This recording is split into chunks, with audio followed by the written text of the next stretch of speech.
Herzlich willkommen, schön bist du da. Ich bin Celine, Gründerin von Period und das ist Period Presents, unser Format rund um den Zyklus, Weiblichkeit und inspirierende Persönlichkeiten.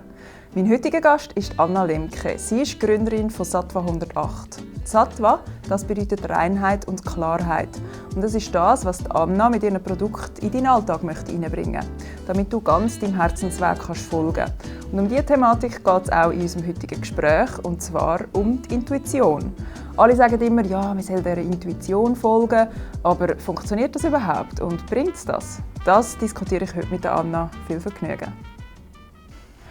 Viele Frauen erzählen mir manchmal, dass sie einen Zusammenhang sehen zwischen PMS und so Menstruationsbeschwerden und wie fest dass sie auf ihren Körper hören oder ihre Intuition hören. Wie ist das bei dir persönlich? Merkst du da auch einen Zusammenhang? Ja, eigentlich. Also ich merke einfach eben, ob ich auf den Körper höre und auch wirklich dann mich halt zurückziehen, wenn es Zeit ist, auch zum Zurückziehen, oder ob ich dann halt einfach, egal wie es mir geht, und einfach mein Programm durchstehe, also dort merke ich schon einen grossen Unterschied. Also je mehr ich mich auch mit dem befasst habe, merke ich, hey, ich darf mich auch zurückziehen, ich darf auch mal auch einen Tag einfach im Bett liegen, wenn ich will. Aber es geht natürlich auch mehr, weil ich eben auch selbstständig bin. Das ist natürlich auch ein bisschen, ein Vorteil, wenn man nicht irgendwo angestellt ist und muss einfach dem entsprechen, was die Gesellschaft will. Und da bin ich mega froh, kann ich eben auf die Intuition auch hören und auf meinen Körper und auf die Zeichen. Ja. Hast du in deinem Leben irgendeinen Wendepunkt gegeben, wo du wie angefangen hast, auf das zu hören? Oder wie ist sozusagen die Intuition in dein Leben gekommen? Also, wo ich auf die Intuition gehört habe oder mehr auf beides? Beides. Ja. Nein, ich würde sagen, ich bin schon relativ intuitiv geboren. So. Was, glaube ich, für meine Eltern nicht immer so einfach war. Also ich bin einfach sehr, habe immer meiner inneren Stimme gefolgt und durch das halt auch nicht einfach einen klassischen Weg gemacht, wie viele halt machen, sondern immer auf die innere Stimme gehört. Eigentlich schon seit jung. Und was halt auch für viele Kehrtwendungen und Felder würde ich jetzt nicht sagen, aber sehr viele Erfahrungen geführt hat, schon in jungen Jahren. Aber es ist jetzt nicht so, irgendwann hat das angefangen. Ich bin schon wirklich seit klein auf, ich habe mich schon mit 9 habe ich mein erstes Orakeldeck zum Beispiel gewünscht und Kristall. Ich weiss auch nicht, ich bin glaube ich wirklich ein bisschen so auf die Welt gekommen. Das ist aber nicht etwas, das dir so mitgegeben wurde von deinen Eltern? Das ist wirklich etwas, wo irgendwie... Ein bisschen schon von meiner Mami her. Meine älteren Geschwister sind alle auf der Steiner Schule, ich nicht. Es ist irgendwie auch lustig. Also ich bin noch viel alternativer rausgekommen in dem Sinn als jetzt meine Geschwister. Vielleicht eben, weil sie es in der Schule hatten und dann eine Ablehnung hatten. Ich weiss es nicht. Aber ja, ich bin wie einfach schon so angekommen. Und ja, ein bisschen weit schon. Meine Eltern hatten sicher einen Einfluss gehabt. Aber gleich ist es auch wirklich so intrinsisch von mir her gekommen. Ja. Spannend, ja. Hat dir da irgendetwas geholfen, dass du auf diesem Weg bleiben kannst? Also ich denke, das war auch nicht immer einfach gewesen, eben in der Familie oder dann in der Gesellschaft, im Job oder was auch immer, dass du wie weiterhin die Intuition kannst bei dir behalten und die nicht verlierst oder vernachlässigst. Schwierig zu sagen. Vielleicht das Umfeld oder Partner oder Freunde, das hat vielleicht auch geholfen, eben, die mich auch in dem unterstützt haben immer. Also ist jetzt, ich habe wenig jetzt eben so Stimmen gehabt, die sagen, hey, mach doch das normal. Oder manchmal haben meine Eltern versucht, aber sie haben gemerkt, sie rennen gegen eine Wand an, weil sie macht was sie will. Das haben sie auch klein aufgesagt. Du kannst sagen, was du willst, sie macht also schlussendlich, was sie will. Und von dem her haben sie mich dann relativ früh einfach sein lassen und gemerkt, sie macht schon ihren Weg, irgendwie. Wenn ich so mich selber beobachte, merke ich manchmal, dass ich wie so zwei Pole habe. Also ich habe so die Intuition, so ein bisschen mein inneres Bauchgefühl und ich habe einen mega starken Verstand. Hast du das auch? Also dass dir manchmal der Verstand dann doch irgendwie quere kommt oder so ein bisschen vorkommt? Ja, manchmal schon. Also einfach so Zweifel zum Teil auch. Oder braucht es das noch in der Welt? Wo ich jetzt, also wenn du jetzt angenommen hast, ein neues Projekt oder irgendetwas, habe ich das manchmal schon auch, dass der Kopf dann irgendwie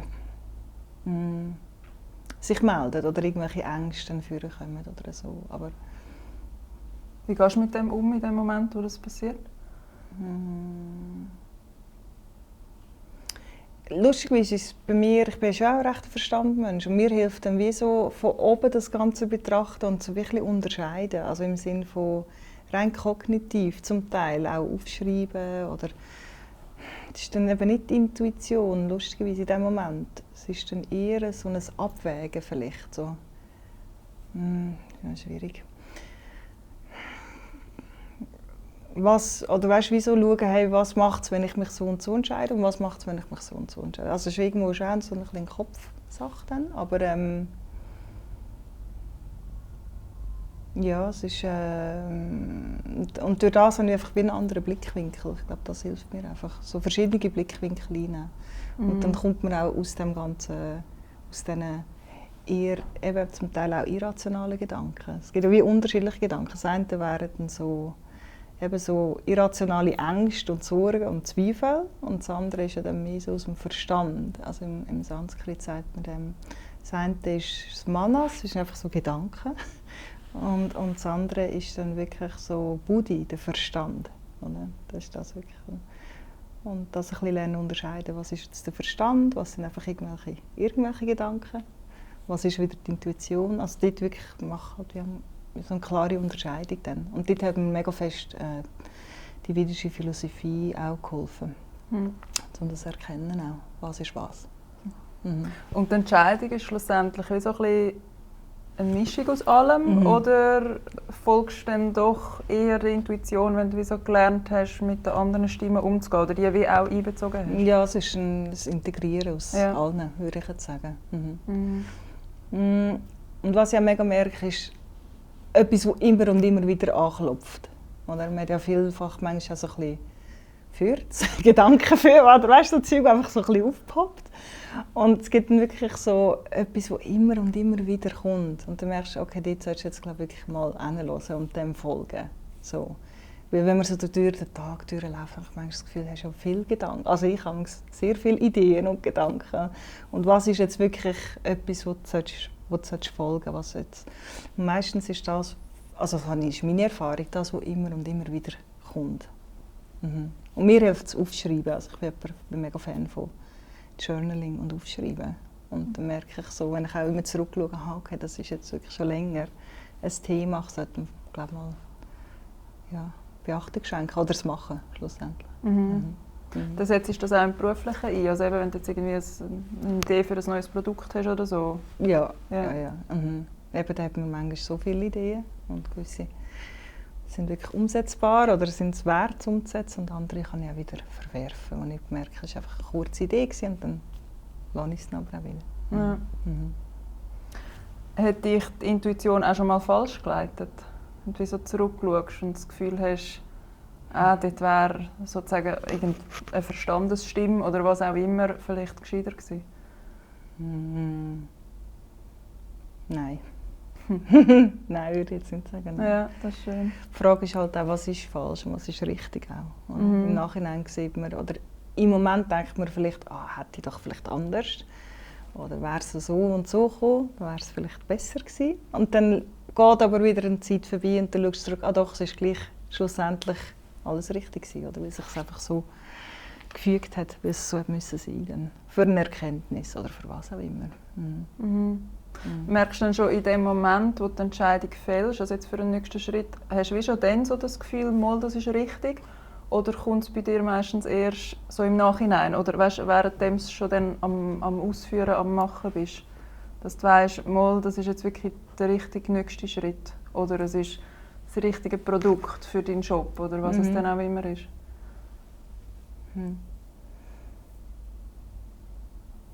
Ich glaube, es ist sowohl als auch. Je nachdem. Manchmal kommt es während dem, manchmal spüre ich es vorher. Ja, es ist wirklich so individuell, je nachdem, je nach Situation. Du bist ja auch jetzt mit deinem Online-Shop und mit deinen Kursen bist du viel im Kontakt mit Frauen. Was hast du das Gefühl, mit was hadern die Frauen heutzutage im Leben oder in ihrem Alltag? Mit Leistungsdruck, glaube ich. Das ist so das Thema.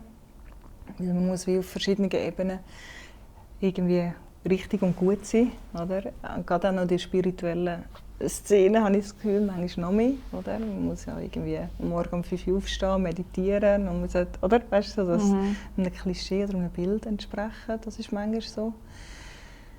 Und was auch noch ist, ja, vielleicht auch manchmal so einfach mal trauen, einfach raus damit. Manchmal so gewisse sind wie zu fest im Konzept, zu fest im Planen und man muss doch einen Businessplan machen, man muss doch vorher schon das perfekte Logo und Farbe und weißt du, was ich meine? Ich glaube, man ist manchmal viel zu fest schon alles durchplanen und strukturieren und ich bin eher der Typ, hey, go for it. Mach einfach mal von irgendwo an und es entwickelt sich. Aber vielleicht bin ich einfach eher so der Typ, oder beziehungsweise bei mir hat sich so für richtig herausgestellt, der Weg. Weil ich eben nicht schon im Vorhinein schon einen mega Plan hatte. Ja. Was sagst du diesen Frauen also eben, wenn du jetzt siehst, hey, die ist jetzt irgendwo am Denken und am Überlegen und das Konzept erstellen, aber du hast wie so von außen dann das Gefühl, hey, die sollte jetzt einfach raus damit. Lebst du als gutes Vorbild sozusagen? Ich glaube eher, genau. Ich bin eher so, ich bin ja nicht jemand, der jetzt Coaching macht oder Leute begleitet, das mache ich nicht. Ich glaube, ich fungiere eher als Rollenbild, Beispiel. Ja, so. Ja. Weil sie halt sehen, wie ich arbeite oder wie ich jetzt gerade auf Instagram zum Beispiel oder wie ich die Sachen angehe. Dass sie merken, sie ist jetzt nicht jemand, der es vielleicht täglich postet oder ein mega System dahinter hat, sondern manchmal kommt mehr und dann kommt wieder eine Woche lang wieder nicht viel. Und ich glaube, das merken sie, aber sie finden es auch gut, weil es eben einfach authentisch ist. Ja. Durch das, oder? Weil ich nicht einfach, ich mache jetzt einen Post und ich mache das Reel, weil es man muss halt, wegen dem Algorithmus oder so. Sondern einfach, weil manchmal mag ich halt einfach nicht oder spüre es nicht. Oder? Und ich glaube, das mögen die Leute, weil es einfach eben nicht gefaked ist, nicht gespielt. Und durch das entspannen sie auch mehr. Es geht ja auch so. Also, ja. Ja, das merkt man bei dir stark, das ist schön. Man spürt dich so richtig, oder? Das ist das Tolle, wenn man den Content schaut. Oder ja. Mit Leistungsdruck, spürst du das selber auch? Wie gehst du mit dem um? Oder bist du da völlig befreit? Nein, nein, ich bin befreit. Wie gehe ich damit um? Auch das ist phasenweise, oder? Manchmal macht man mehr Druck und dann und dann gibt es eben wieder auch Zeiten, wo ich voll relaxed bin und finde, es kommt dann schon alles gut. Wie gehe ich damit um? Ist es bei dir auch zyklusabhängig? Spürst du es auch so? Ja, kann sicher auch sein vom Zyklus her. Und auch was außen herkommt, oder gibt es mehr Druck, mehr Rechnung oder was auch immer, dann macht man sich auch wieder mehr Druck, weil einfach man muss etwas machen. So kannst du auch nicht einfach nur intuitiv. Was mir hilft,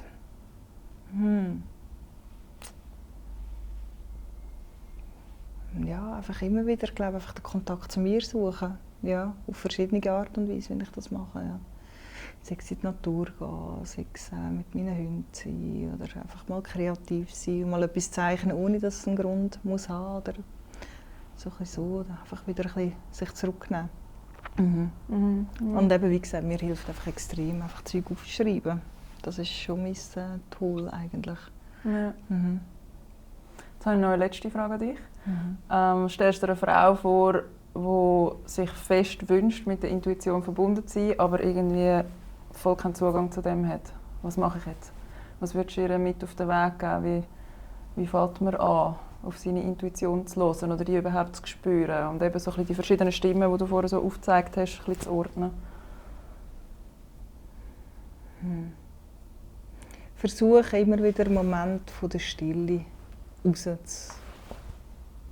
rauszunehmen durch den Tag, im Alltag. Ich glaube, das ist mega wichtig. Nicht immer in diesem Hamsterrad drin sein und eben in dem Funktionieren. Weil dann hat man wenig Kontakt zu sich. Oder? Man merkt dann, man ist eigentlich nie einfach am Funktionieren, man ist immer im Aussen. Entschleunigung, das würde ich als erstes sagen. Wie gesagt, eben auch Natur hilft extrem.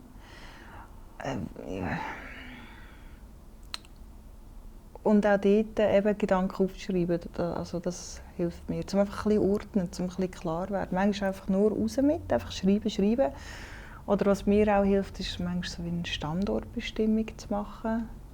Mit gewissen Fragen, die ich mich selber dann frage. Zum Beispiel, wo befinde ich mich jetzt? Was hindert mich, dort hinzukommen, wo ich gerne hin möchte? Einfach so, ich habe dann wie so gewisse Fragen, die ich mich selber stelle. Und dann durch das kommt man nur schon durch Schreiben wie Kontakt zu sich selber über. Atemübungen hilft oder Meditation ist auch gut. Einfach so versuchen, den Lärm aus dem Alltag ein bisschen rauszunehmen, zu entschleunigen. Und dann merkt man immer mehr, ja, das ist wie so ein Freilegen, oder? Und dann kommt so die feine Stimme, die eigentlich hinten dran ist, kommt dann immer mehr zum Vorschein.